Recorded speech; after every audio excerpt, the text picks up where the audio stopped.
Hi, I'm Autumn Switzer, and I'm about to be a senior at Wiley High School.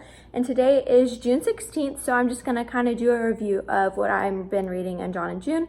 So for John 16, today I'm going to be doing kind of a summary. Okay, so the little subtitle of it is the work of the Holy Spirit. So a lot of times I just kind of go back and read the little pink part in my Bible, and you can kind of see like what it's going to be about. So you can think, okay, like kind of prepare yourself what you think it might be about, so you can kind of just be prepared.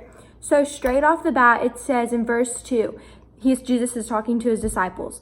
They will put you out of the synagogue. In fact, when the time is coming when anyone who kills you, they will think that they're offering a service to God. So here, Jesus is coming to say that it's just kind of like a little he's just warning them so they know, his disciples know what's like about to happen or whatever.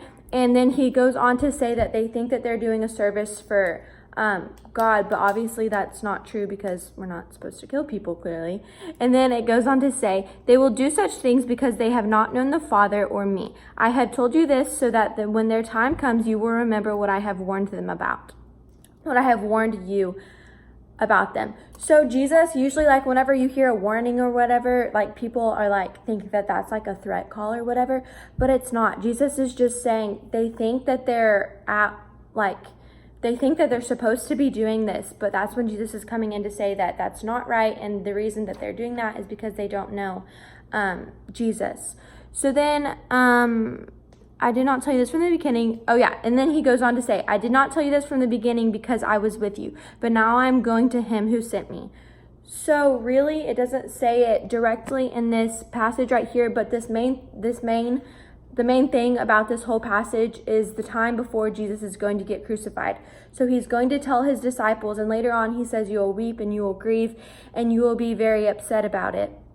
But he goes on to say, Jesus went on to say, in a little while you will see me no more, and then after a little while you will see me. And the disciples were like, okay, what? Like you just said that we won't see you. Now they're just confused, right?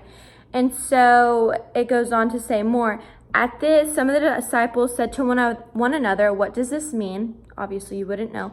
By saying, in a little while you will see me no more, then after a little while you will see me yet again. And because I am going to the Father, they kept asking, what does this mean, a little while? Why don't we understand what he is saying?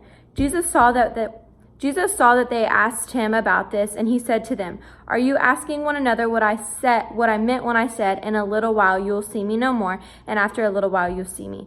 Very truly I tell you, you will weep and mourn while the world rejoices.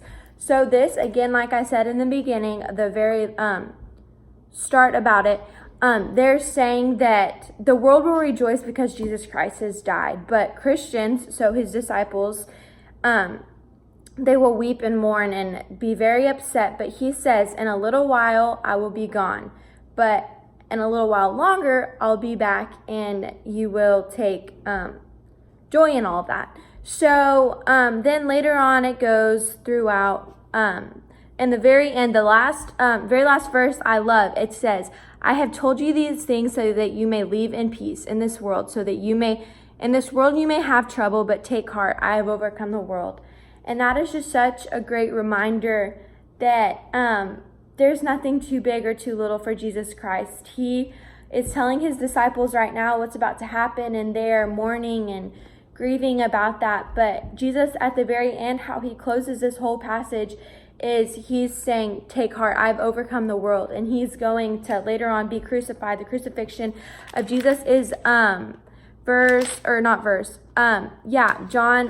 19th. So June 19th, stay tuned. And that's kind of the other big section of my part. But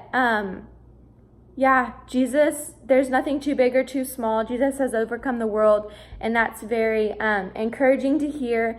And also knowing that people grieved and wept back in these days is kind of just a reminder that they're much like us now, and Jesus understood them back then, and he just kind of gave them a fair warning and said, look, I'm about to be crucified, but take heart, I've overcome the world, and good will come soon, even though the worldly people are rejoicing. So yeah, that's all I have. Thank you.